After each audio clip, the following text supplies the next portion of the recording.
নমস্কার বন্ধুরা, the number one study of এক্সামের পক্ষ থেকে তোমাদেরকে জানাই স্বাগত। আজকে ইতিহাসের একটি গুরুত্বপূর্ণ চ্যাপ্টার ষোড়শ মহাজনপদ, সেখান থেকে কিছু গুরুত্বপূর্ণ জিকে প্রশ্ন তোমাদের সঙ্গে আলোচনা করব। এখানে দেখো, প্রথম প্রশ্ন বলা হয়েছে যে মগধের হর্ষঙ্ক রাজবংশের প্রথম শাসক কে ছিলেন? বিম্বিসার, প্রসেনজিৎ, অশোক না অজাতশত্রু? সঠিক উত্তর হয়ে যাবে অপশন এ, বিম্বিসার। পরের প্রশ্ন বলেছে প্রিয়দর্শী নামে পরিচিত কোন মৌর্য শাসক? বিম্বিসার, অশোক, বৃহদ্রথ না চন্দ্রগুপ্ত মৌর্য? এখানে সঠিক উত্তর হয়ে যাবে অপশন বি, অশোক।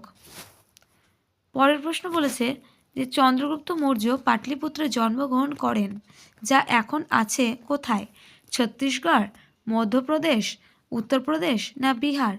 এখানে সঠিক উত্তর হয়ে যাবে পাটলিপুত্র এখন আছে বিহারে, অপশন ডি। পরের প্রশ্ন বলেছে মৌর্য বংশের সর্বশেষ সম্রাট কে ছিলেন? বিম্বিসার, অশোক, বৃহদ্রথ না ধননন্দ? এখানে সঠিক উত্তর হয়ে যাবে বৃহদ্রথ ছিলেন মৌর্য বংশের সর্বশেষ সম্রাট। এখানে পরের প্রশ্ন বলা আছে যে আলেকজান্ডার কত মাস ভারতে ছিলেন?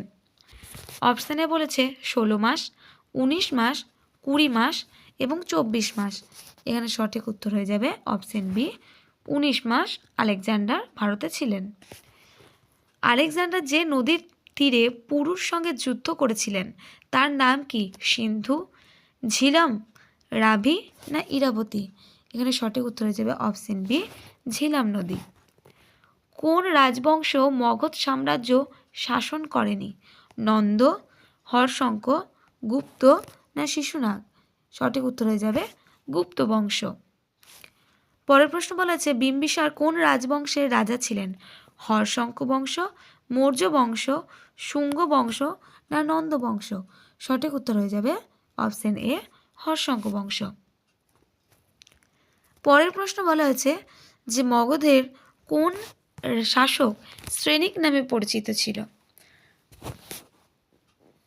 Option A Ajatashatru, option B Bimbisara, option C Udayana না অপশন ডি ধননন্দ? এখানে সঠিক উত্তর হয়ে যাবে অপশন বি, বিম্বিসার ছিলেন শ্রেণিক নামে। শিশুনাগ বংশের রাজধানী কোথায় ছিল? পাটলিপুত্র, বৈশালী, গিরিব্রজ না রাজগৃহ? এখানে সঠিক উত্তর হয়ে যাবে অপশন বি, বৈশালী। নিম্নের মধ্যে কে দেবনামপ্রিয় নামে পরিচিত? অশোক, অমোঘ বর্ষ, কনিষ্ক না খারবেল? এখানে সঠিক উত্তর হয়ে যাবে অপশন এ, অশোক। হর্ষঙ্ক বংশের শেষ রাজা কে ছিলেন? বিম্বিসার, অজাতশত্রু, নাগ দশক না উদয়ন? সঠিক উত্তর হয়ে যাবে অপশন সি, নাগ দশক। কুনিক উপাধি কে গ্রহণ করেছিলেন? বিম্বিসার, মহাপদ্মনন্দ, অজাতশত্রু না চন্দ্রগুপ্ত মৌর্য?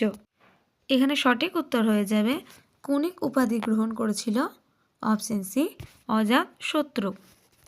নিম্নের কোনটি মগধের রাজধানী ছিল? বৈশালী, উজ্জয়িনী, রাজগীর না কৌশাম্বী?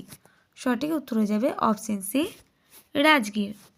পরের প্রশ্ন বলা হয়েছে নিম্নের কোনটি দক্ষিণ ভারতের একমাত্র মহাজনপদ ছিল? মগধ, ব্রিজি, অসমক না কাশী? সঠিক উত্তর হয়ে যাবে অপশন সি, অসমক। পরের প্রশ্ন বলা হয়েছে ষোড়শ মহাজনপদের 16টি রাজ্যের মধ্যে প্রজাতন্ত্র প্রতিষ্ঠিত ছিল কোনটি? মগধ ও কাশী, অঙ্গ ও অবন্তী, ব্রিজি ও মল্ল না কোনোটি নয়? এখানে সঠিক উত্তর হয়ে যাবে ব্রিজি ও মল্ল। পরের প্রশ্ন বলা আছে যে হর্ষঙ্ক বংশের শ্রেষ্ঠ রাজা কে ছিলেন? মহাপদ্মনন্দ, বিম্বিসার, শিশুনাগ না চন্দ্রগুপ্ত মৌর্য? এখানে সঠিক উত্তর হয়ে যাবে অপশন বি, বিম্বিসার। পরের প্রশ্ন বলা আছে বিম্বিসার ছিলেন ড্যাশ শাসক? মগধ, মথুরা, গান্ধার না তক্ষশিলা? সঠিক উত্তর হয়ে যাবে বিম্বিসার ছিলেন মগধের শাসক।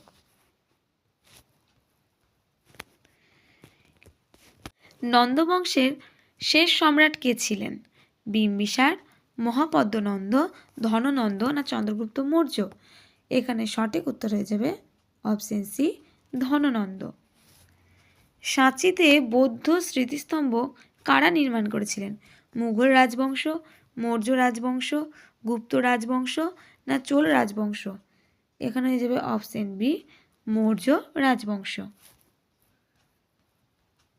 পরের প্রশ্ন বলা হয়েছে যে মগধের প্রথম গুরুত্বপূর্ণ শাসক কে ছিলেন? বিম্বিসার, অজাতশত্রু, উদয়ীন না শিশুরাগ? এখানে সঠিক উত্তর হয়ে যাবে অপশন এ, বিম্বিসার। পরের প্রশ্ন বলা হয়েছে যে নন্দ বংশের শেষ রাজা কে ছিলেন? পাণ্ডুক, কৈবর্ত, বৃহদ্রথ না ধননন্দ? এখানে সঠিক উত্তর হয়ে যাবে ধননন্দ। কলিঙ্গ যুদ্ধ কোন সালে সংঘটিত হয়েছিল? অপশন এ 250 খ্রিস্টপূর্বাব্দ, অপশন বি 261 খ্রিস্টপূর্বাব্দ, অপশন সি 324 খ্রিস্টপূর্বাব্দ না অপশন ডি 316 খ্রিস্টপূর্বাব্দ? এখানে সঠিক উত্তর হয়ে যাবে অপশন বি, 261 খ্রিস্টপূর্বাব্দে কলিঙ্গ যুদ্ধ সংঘটিত হয়েছিল। অমিত্রাঘাত উপাধি ছিল নিম্নের কোন মৌর্য শাসকের? বিম্বিসার, চন্দ্রগুপ্ত মৌর্য, ধননন্দ না বিন্দুসার? এখানে সঠিক উত্তর হয়ে যাবে অপশন ডি, বিন্দুসার। চাণক্যর ড্যাশের প্রধান উপদেষ্টা? বাবর, চন্দ্রগুপ্ত মৌর্য, আকবর না কৌটিল্য? এখানে সঠিক উত্তর হয়ে যাবে চাণক্য চন্দ্রগুপ্ত মৌর্যের প্রধান উপদেষ্টা। তো আজকে এতদূরই পর্যন্ত। এইরকম যদি গুরুত্বপূর্ণ আরও জিকে প্রশ্ন তোমরা পেতে চাও তাহলে আমাদের চ্যানেলটি সাবস্ক্রাইব করো এবং পাশে থাকা বেল বাটনে ক্লিক করে অল নোটিফিকেশনটি অল করে রাখো। ধন্যবাদ।